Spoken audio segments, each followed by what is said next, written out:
Now at 9, a serious crash in Salt Lake City. Multiple people are injured after 3 cars in a bus crashed at the intersection of North Temple and 300 West just before rush hour. Missing for months, and tonight, a demand for change. The family of Dylan Rounds is calling on Box Elder County to let go as lead on the investigation and hand it over to the feds. Coming up, their reason why. Flooding concerns across southern Utah with record heat here for the Wasatch Front. The timing of a cool down and when some strong storms could return to Salt Lake City. The new Utah State Prison is one of the most expensive construction projects in state history. Tonight we hear from friends and family of inmates who say the investment wasn't worth it. A freak accident took him off the field, just as his Little League team was making Utah sports history. Tonight, some good news and how you can help Easton on his road to recovery. Live from Utah's news leader, Fox 13 News at 9 starts right now. Tonight, one person is in critical condition, several others injured after a crash in downtown Salt Lake City involving a UTA bus. Thank you, everyone, for joining us tonight. I'm Kelly Chapman. That crash happened right at 300 West in North Temple around 4:15 this afternoon. Fox 13 News reporter Maithili Gubi joins us live from that intersection tonight. Maithili, is the road still closed? Kelly, this intersection is still closed and lanes are blocked off at this intersection. Now the bus behind me is being towed away right now, and that was involved with the crash. What we know so far is that the car that hit the bus, that driver is in critical condition. The bus driver and 2 other passengers on the bus have non-life-threatening injuries. It was a scary incident. Dustin Posel was driving home from work as he did every day in his Prius. There's very little traffic, so it was really surprising when I heard that crash and saw the bus coming. He says he saw a UTA bus come straight at him. And the bus driver looked really shaken up, like I saw him just like what just happened.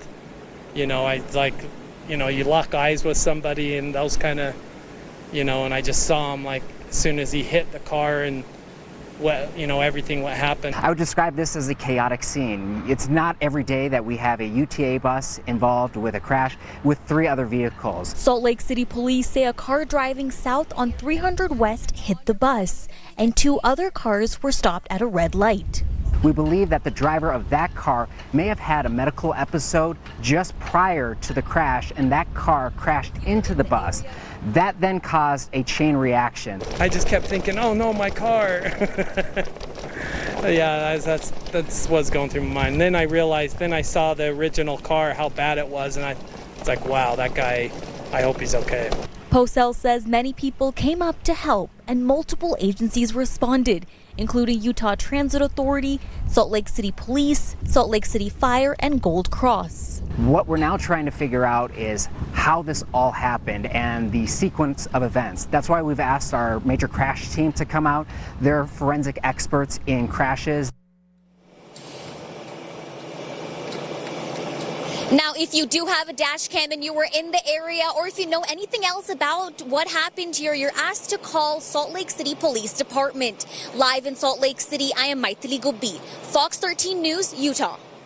Taylorsville police have identified the suspect and the victim in a murder-suicide investigation from earlier this week. The department says the victim, 34-year-old Amanda Main, previously had a relationship with the 26-year-old shooter, Taylor Martin. Fox 13 News has learned that Main was Lieutenant Governor Deidre Henderson's cousin. Police say there are no court orders that prevented Main and Martin from making contact with each other. Taylorsville police now reaching out to other agencies to see if Martin and Main had any other known cases or altercations. It does look like at this point that Mr. Martin was dropped off on the area prior to, and so it looks like he was waiting for her. And from my understanding, we believe she was probably headed to the bus stop, and so we believe that he was waiting for her there when he attacked her, and so it didn't happen like at the house or anything like that. Taylorsville police also say that Martin was not supposed to have a firearm, so investigators are trying to figure out how he got that handgun. Meantime, Lieutenant Governor Henderson has respectfully asked for privacy for her family while they continue to grieve this loss. If you or a loved one is experiencing domestic violence, please reach out for help. The Utah Domestic Violence Coalition runs a 24/7 hotline. The number is on your screen, 1-800-897-LINK. That's 1-800-897-5465. Or visit their website, udvc.org. After a criminal search comes up short, the family of Dylan Rounds is demanding change in who handles their son's case. The 19-year-old was last heard from over Memorial Day weekend. His mother now telling Fox 13 News reporter Emily Tenser they need help elsewhere. Dylan Rounds disappeared almost 3 months ago, and his family is fed up with the investigators on his case. Let somebody with bigger guns handle it because it's just not going anywhere. Dylan's parents are asking Box Elder County to let go as lead and hand it over to the state or FBI. We're right back to where we were in the beginning. We got some help there for a little bit, and now we're just lost. Candace Cooley claims that the county released important clues that were meant to stay confidential. She also says she hasn't heard from the sheriff in over 2 months. We did not even know that Box Elder issued a search warrant for Elko to execute on the Brenner property in Montello, and we have been screaming to get that done. She's talking about James Brenner, a Nevada man the county named as a suspect. Elko County and Box Elder County sheriffs searched his property on Monday using cadaver dogs, drones, and archaeological excavation procedures. Nothing was found. You know, you get your hopes up so high that they're going to find something. But at this point, we're what? 2.5 months into this. Fox 13 News visited the sheriff's department in hopes of getting more information. The office told me no one is available to comment. I've also called the lead detective on this case multiple times and have yet to hear anything. I don't believe they have the resources, and I don't believe they're utilizing the resources that they could take. The FBI is already assisting on the case, but because they're not lead, they can't do much. You owe us the decency to tell us what is going on. Reporting in Box Elder County, Emily Tenser, Fox 13 News, Utah.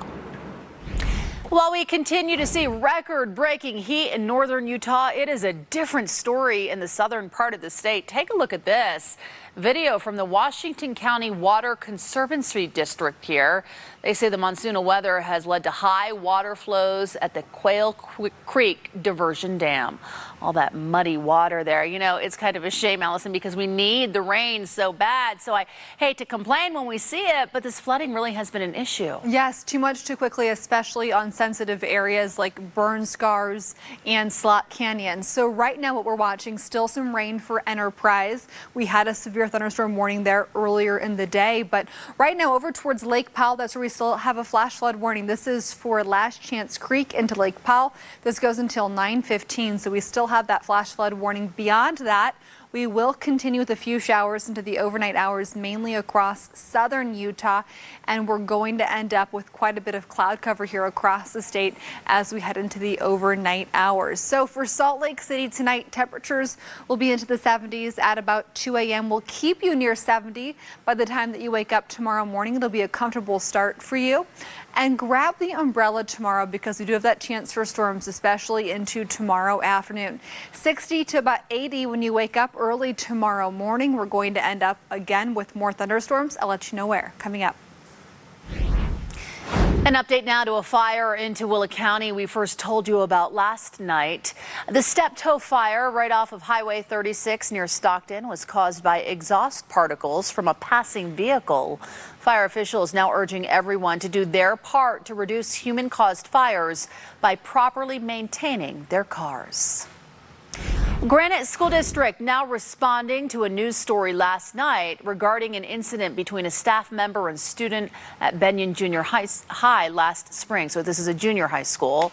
The district says the news story insinuates the employee called the student a racial slur when evidence from an investigation states the employee addressed the use of the word and did not use it maliciously.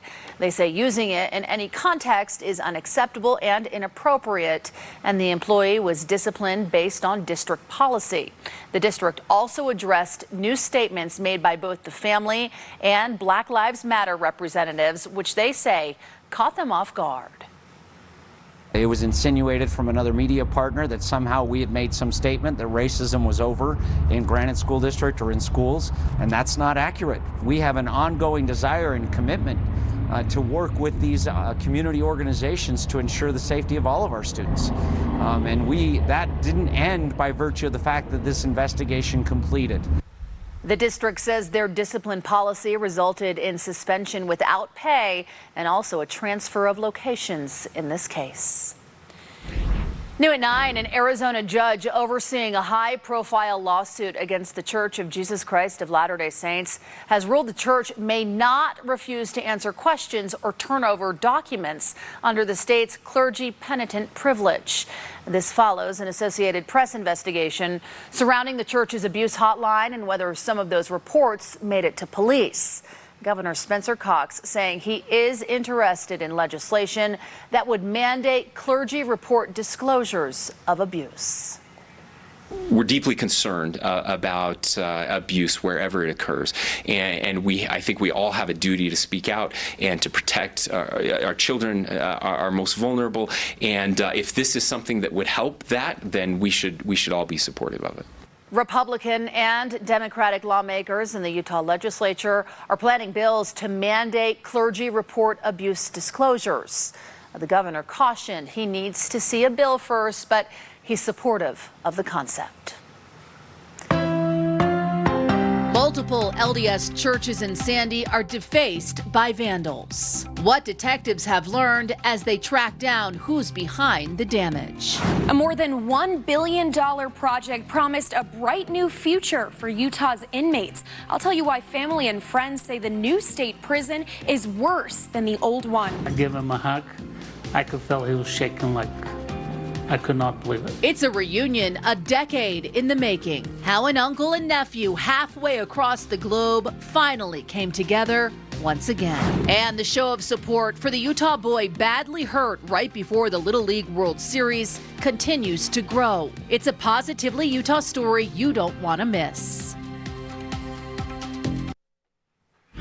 Well, tonight, Sandy City Police are asking for your help to find whoever is responsible for vandalizing several meeting houses owned by the Church of Jesus Christ of Latter-day Saints. The graffiti says things like "Predators welcome," "Jesus didn't rape minors," and "Save the kids." All 6 buildings were vandalized on Monday night. We do believe they are all related because the message is repeated on several different buildings.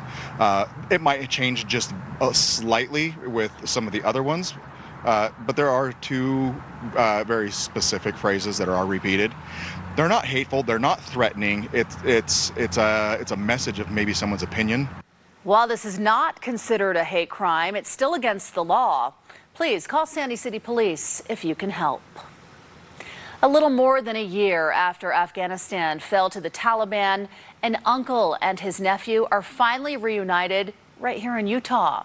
Siraj Mateen says he hadn't seen his nephew, Nasser Ahmad Afzali, for 16 years. He spent the past decade working to try to get his nephew to the States. Mateen says Afzali worked as an interpreter for the U.S. Army and became a target after the Taliban takeover. After being granted a visa, Afzali, his wife, and 3 children arrived here to Utah early this morning. I gave him a hug. I could feel he was shaking like I could not believe it. They're in the making. Mateen says his nephew will be here for a week to get all the paperwork sorted out for his family. After that, Mateen says they will be living in southern Utah. Little leaguer Easton Oliverson now showing significant signs of improvement today, but he still has a way to go. Fox 13 News reporter Spencer Joseph shows us how Utahns are supporting Easton and his family tonight. It was an all-hands-on-deck night in Sandy at Handel's Homemade Ice Cream. All right, anything else I can get for you? Do you want just a little tiny cup or a small? As many were coming in to get the scoop on Easton Oliverson. It just eases the burden of the family when they've got so much else to worry about. It means a lot because I like to be able to help people and just know that I'm making a difference. All the way across the country, Utah's Little League star Easton moved out of the ICU. All right, just like you're scooping a ball in left field, right? He's sitting up eating and drinking, as well as talking with his family.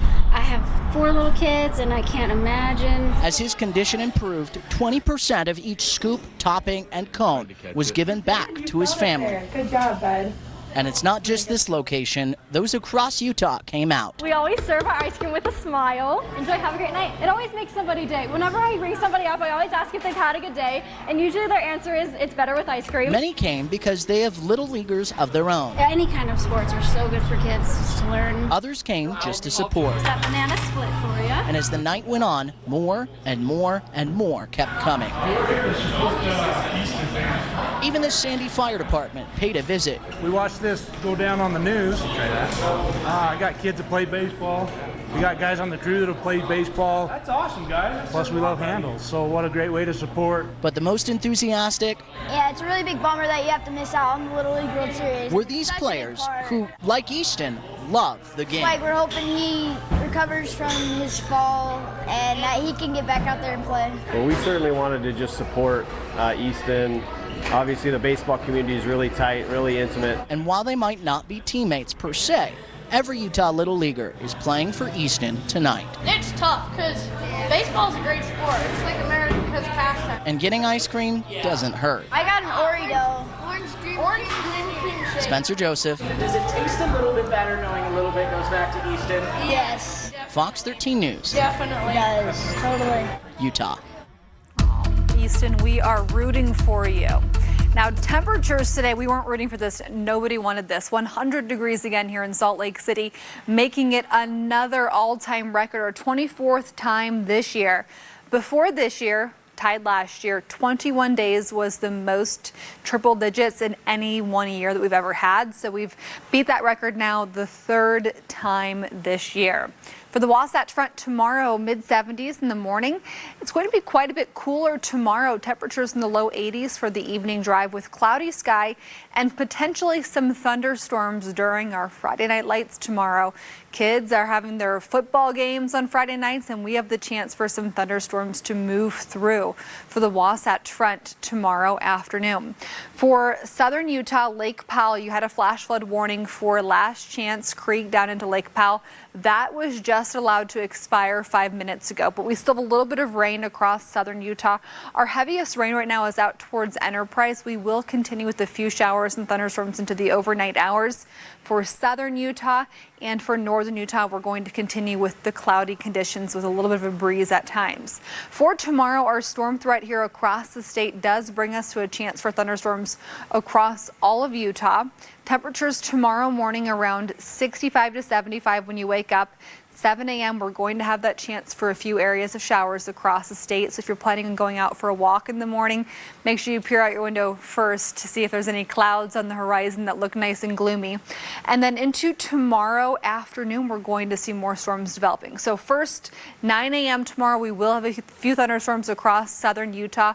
But take a look at northern Utah. By 4 o'clock tomorrow, we have the chance for the northern mountains and for the northern part of the Wasatch Front and central Wasatch Front for some thunderstorms to develop. So that does include the chance for some thunderstorms here in Salt Lake City tomorrow afternoon. Through 8 o'clock tomorrow night, those will start mainly moving out for the Wasatch Front, but still exist up towards the Idaho border and over towards the Uinta Basin. So for Salt Lake tomorrow, highs in the upper 80s. We're going to have that chance for some thunderstorms, and our chance for precipitation in St. George the next few days will be rather low, but it will still exist. You're looking at mainly isolated chances for storms through your entire 7-day forecast. For Ogden, your chance for storms tomorrow scattered. Then you're looking at widely scattered storms on Saturday and Sunday. Drier into next week. We'll see a little bit of a drying trend. For Utah County, tomorrow, we're going to see on Friday scattered storms. Saturday, widely scattered. Sunday, also widely scattered. Then we'll enter that bit of a drying trend. And for St. George, your temperatures are going to be heating up next week. So by next Tuesday, you're looking at 101. Until then, you're mid-90s. Friday, Saturday, Sunday with that low chance for isolated storms. Here in Salt Lake, we're in the 80s. Friday, Saturday, Sunday, and Monday heating up again next week. We'll talk more about our chance for storms here in Salt Lake in your Super 7-Day forecast. Thanks so much, Allison. Straight ahead, the Utah High School Activities Association says they've been fielding complaints about female athletes who aren't feminine enough. We're going to take a look at the side effect of the state's transgender sports law. We're just 2 days away from UFC 278. We'll hear from Usman and Edwards before their title fight. Coming up. A state investigation surrounding the transgender sports law is creating some controversy tonight. It all started after parents of two girls who were B in an athletic competition complained about the first place winner, questioning whether or not she was even a biological female. Today, the Utah High School Activities Association disclosed some details of that investigation. The school checked their records. They said, based on our records, there isn't a question, and she'd always been a female. LGBTQ rights activists say the targeting of others is something they warned about when the bill was first run. Now, the judge could issue a ruling on whether to block the rule any day now. Now, the Utah State Legislature may repeal a ban on conversion therapy on LGBTQ youth. Lawmakers on Capitol Hill held a hearing on it today. You may recall a bill to ban conversion therapy failed in 2019. The very next year, Governor Gary Herbert pushed it as an administrative rule, but some lawmakers question if that's proper procedure.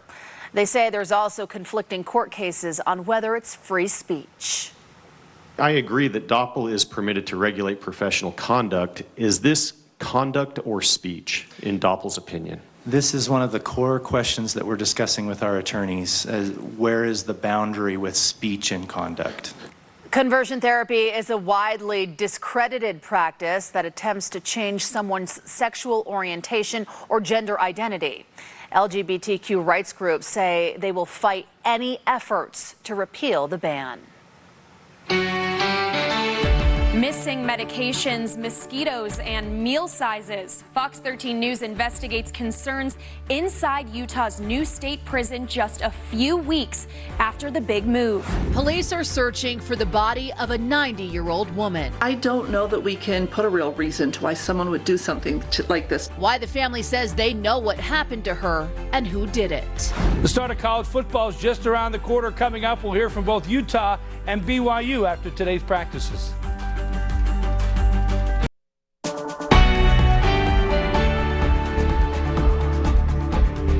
Was one of the most expensive construction projects in state history. Taxpayers were promised a facility that would help rehabilitate Utah inmates before they re-enter society. Now, 6 weeks after moving into Utah's new Salt Lake City Corrections facility, families say their loved ones are suffering. Fox 13 News reporter Jenna Bree investigates these complaints into the new prison. In mid-July, nearly 2,500 prisoners were moved from Draper to Salt Lake City. 1 month later, friends and family members of inmates say their health and safety is at risk. They told me why they don't believe their loved ones are being granted even the minimum standard of living conditions guaranteed to them under the law. He's angry, he's depressed, he has no hope. I'm starting already not to recognize him, and that's the sad part. Just weeks into his life at the new prison, Nicole Messick says she is watching her husband become a different person. He threatened his life on the phone, and I had to call the family medical line over 100 times, and nobody answered. Messick says her husband was being treated for his mental health issues in Draper. He was improving. So they got him on a prescription that was helping him tremendously. Well, he would go days without it, weeks without it. They would say they ran out of it, that it's not in stock. Emily Robeson says her best friend Chelsea is among dozens of inmates who aren't receiving their meds regularly. She's on the highest dose of Zoloft and went 10 days without it cold turkey, which is not what you're supposed to be doing at all. It's a huge cause of distress, and it causes Chelsea and has caused a lot of other inmates to be suicidal. At the state prison in Draper, Robeson says Chelsea never complained. I think she was saying there's used to be 4 phones for 32 women, and now there's 3 phones for 64 women. So she just said it seems like they're entirely going backward. Privileges like visits, phone calls, and time outdoors encourage inmates to behave. But families say good inmates aren't receiving much of those. At the old facility, he could go outside and for all day if he wanted, and it would be a big area for him to walk out. He hasn't had an hour outside since he's been there, besides just to walk to get food. And when he does get to go outside, there's just like mud puddles and there's just big old mosquitoes. And so by the time they go to get their food, they're just all over their legs and arms. And they're not given repellent. the Utah Prisoner Advocate Network believes the state needs to be giving mosquito repellent to inmates, knowing they built the facility on wetlands. When you build a prison in the most mosquito-infested place in the country, west of the Mississippi, according to the mosquito abatement physician that we spoke with, you need to plan for that and have mosquito repellent for the folks who are housed there. Wendy Parmley with UPenn says she has received more than 70 emails with medical and mental health concerns in just the last 6 weeks. That's the same number received in all of last year. With the move, I would say it's at least twice, if not 5 times, 10 times worse than the height of COVID. In a legislative hearing Tuesday, UDC Executive Director Brian Nielsen blamed problems on staffing. The prison is currently operating with 60% of the staff that's needed. Officers who are on the job are clocking in anywhere from 60 to 80-hour weeks. It's a tough job to do on a full-time basis, but you add another full-time to that and it exacerbates that. We are driving our corrections staff into the ground. Special Projects Director Steve Turley addressed the concerns about medications with the move. There was a few medications that were left behind at the new prison, or at the old prison, that it was completely inadvertent. They were in the side of a corner where the inmates were pulled out of. As soon as we found out about it, we had officers that went in, found them, transported it back, and the inmates received the medications that they needed. Parmley says the concept of this new prison was wonderful, but the execution has been very poor. If you've got staffing problems in the old prison and you need more staff in the new prison because of the way it's configured, why do you move until you've beefed up that staffing? I don't understand that. I don't understand the timing of the move, why we weren't better prepared. Messick sent about 30 emails to UDC. Me and my mother-in-law got an email from UDC lawyers. In the email, an assistant Utah Attorney General wrote to Messick, UDC has received multiple emails from you and other family members. It is not appropriate for family members to attempt to dictate the care, and UDC will not be able to continue to respond to your emails. Messick was promised better educational programming. She says since the move, there has been none. And he really worked the program. He wanted to become a better husband, a better father, a better son, and he did it. He changed for the better, and I don't even recognize that person anymore. 6 years and $1 billion later, the investment is being questioned. And they say that this prison is the best prison in the United States. It's one of the worst. The Department of Corrections sent us a statement on lack of medications. The department said there are glitches in a new record system and it is working around the clock on the problem. Mosquitoes, the department is working with Salt Lake City mosquito abatement, but repellents can be flammable and that creates safety concerns at the prison. The department said the meal proportions are identical to what was served at the old prison and outdoor time is dependent upon the inmates' privileges. The prison also is considering adding phones. And any inmates or families with medical or safety concerns can report those to the prison. You can read the full statement online at fox13now.com. In the studio, Jenna Bree, Fox 13 News, Utah. Well, these aren't the first complaints of poor health care in Utah prisons. Fox 13 News investigative reporter Nate Carlisle has been following this story for months. He's live in studio with us tonight. Nate, some of these issues were addressed in a recent state audit. That's right, Kelly. We told you in December how that audit found systematic deficiencies and how health care was delivered at the Draper prison. Our review of the Bureau found systemic deficiencies that negatively impacted patient care. We do not characterize. The auditor specifically said prison staff had to do a better job delivering medications to inmates. The audit also criticized infection control in the old prison.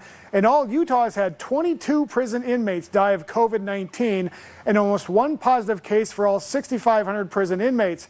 One former inmate, convicted kidnapper Damon Christ, is suing the state, alleging the prison mismanaged the pandemic while he was behind bars. A state medical panel has sided with Christ, saying the prison did not meet standards of care. We talked with Christ's attorney today.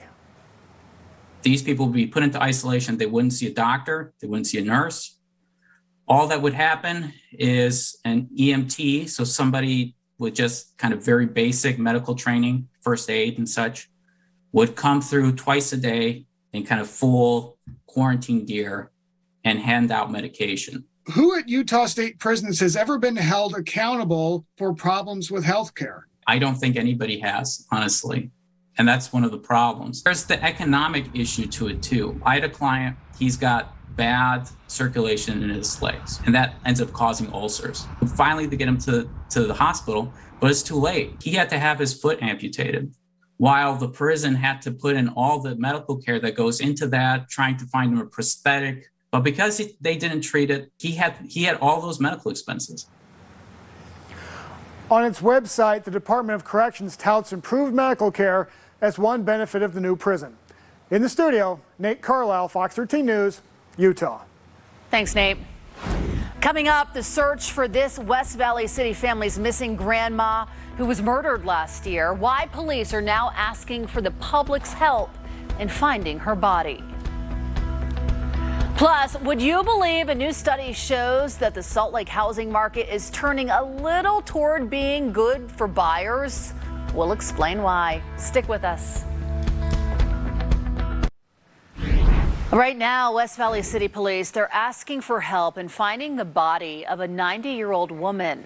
Investigators believe Garmin Sean Cunningham murdered his grandmother, Maren Carlson, last November and then disposed of her body in the High Uintas. As officials narrow their search to the Mirror Lake Highway and SR 35 area, they want people to be on the lookout. It's not about prosecuting the person that we believe is responsible. What this is about bringing some peace to this family whose loved one's body is missing.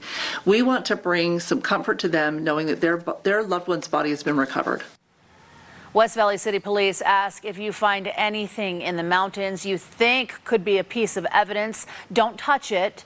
Just mark your location by dropping a pin or writing down your coordinates and then give that to authorities.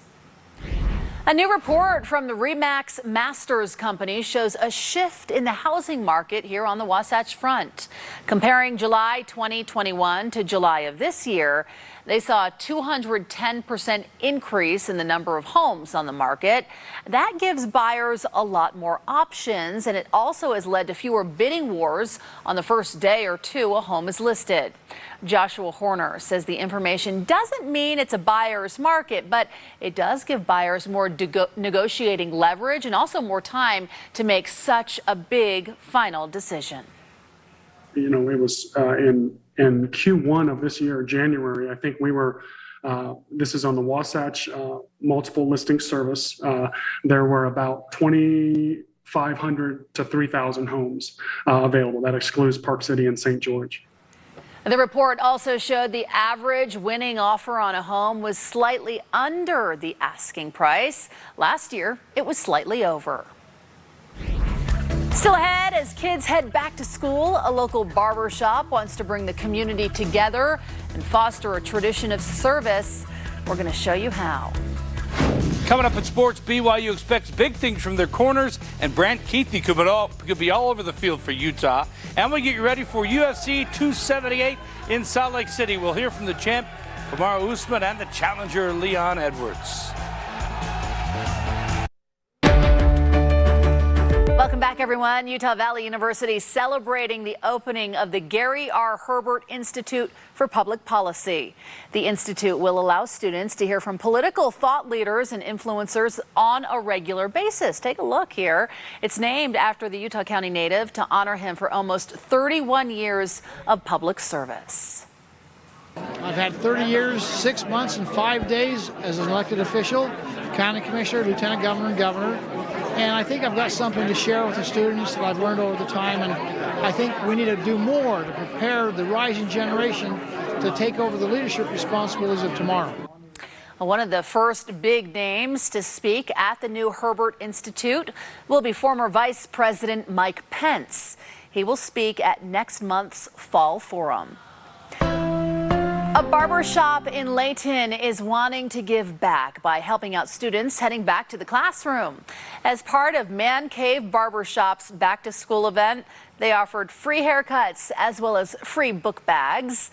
The owner says this is a way to lend a helping hand to the community, especially after families have had to deal with COVID and inflation. I'm actually from Atlanta, Georgia, and so they do this every year. I grew up with this event, and so this event has actually helped me get ready for school, having book bags and school supplies. If it wasn't for this type of event, I wouldn't have had anything ready for school. Oh, what a great tradition. Johnson says he has hosted this back-to-school event here in Utah for the last 4 years. Well, it was a hot day here across northern Utah, southern Utah. You guys are still getting the bulk of the precipitation all the way from Escalante through Panguitch down towards Cedar City and Enterprise. We did have some flash flood warnings this afternoon for Coral Pink Sand Dunes, for Zion National Park, Springdale, and also over towards Lake Powell. Right now, we're still tracking some areas of rain showers here across northern Utah. We do have partly cloudy skies. So yes, there is a geomagnetic storm happening to our north again tonight, but between our cloud cover and the strength of that storm, we likely won't even see that low on the horizon here in Utah. Any road trip plans that you have this weekend, we're going to have chances for areas of flooding. Heavy rainfall is possible, especially Friday into Saturday. We have some flooding concerns. So reminder, never drive through a flooded road. Turn around, don't drown, TADD. And we're going to be gradually drying Sunday into the early part of next week. So please travel with caution whether it's raining or not here across the region. Into tomorrow morning, close to 70 to 75 for much of the Wasatch Front. Grab the umbrella, and across southern Utah, you're going to have that chance for rain early in the day. So 50s for Cedar City, Beaver, Bryce Canyon, and that chance for rain tomorrow morning. So cool and wet out there potentially. And then into Friday afternoon, we're going to see the chance for some thunderstorms for those Friday night football games here along the Wasatch Front. We have that as a possibility into tomorrow evening. And we're going to have temperatures much more comfortable tomorrow. So 88 for high in Salt Lake, 86 for Ogden, Provo 82 with some scattered thunderstorms here along the Wasatch Front. And for tomorrow, we likely see very heavy rainfall, especially into southern Arizona and southwest New Mexico. But across southern Utah, that's our best chance for our heaviest rain from about Price, Spanish Fort Canyon, and further south. And then we've got in the areas highlighted in green a marginal risk for excessive rain tomorrow. That means isolated areas of flash flooding. For St. George, you're in the mid-90s Friday, Saturday, Sunday. You're back close to 100 degrees by Tuesday with isolated storm chances for the next week for St. George. For us here in Salt Lake, we're in the 80s for Friday, Saturday, Sunday. And then into next week, we're going to have those temperatures hot by next Tuesday, back into the mid-90s, but scattered storms in Salt Lake Friday. Widely scattered heading into Saturday, isolated Sunday into the early part of next week. We'll keep you in the 90s through next Thursday. We are just 2 days away from UFC 278 in Salt Lake City. They had their official press conference today at Vivint Arena. The main event will feature UFC welterweight champion Kamaru Usman in the green against Leon Edwards. Usman is considered the best pound-per-pound fighter. He's won 19 straight bouts with 5 title defenses. Edwards, the top contender. He's won 9 fights in a row. His last loss coming against Usman when they fought in 2015. Their second bout should be a good one on Saturday night. I've always given him his respect. I think he's a good fighter, very, very good fighter.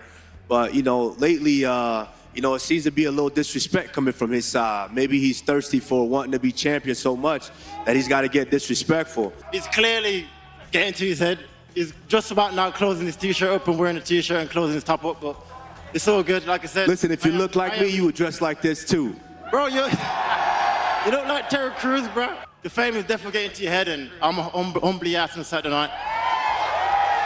I don't take this for granted. I know he's going to be a very, very tough fighter, and I have put the work in. I put the preparation in. So Saturday night, y'all are in for a treat, Salt Lake City. Let's go. Hey, the BYU football team had their 11th practice of fall camp today. The Cougars have some talented corners in the backfield, led by senior D'Angelo Mandel and Caleb Hayes. With that experience comes high expectations, but the depth is there. This is probably, honestly, the deepest that BYU has ever been, as long as I can remember, dating back to at least the 95, 96 time when my older brothers, per se, played here with the Tim McTires and Omars, and they're the reason that I came, and they tell me now, like, man, you guys are actually pretty deep, and I love it, man. We have about 10 guys who can really run, who can play. Well, the Utes have a great tight end group with seniors Dalton Kincaid and Brant Keithy back. Keithy put off the NFL to return for one more year, and the Utes expect to use his talent all over the field. He has 13 career receiving touchdowns and 4 rushing touchdowns, so he can do it all.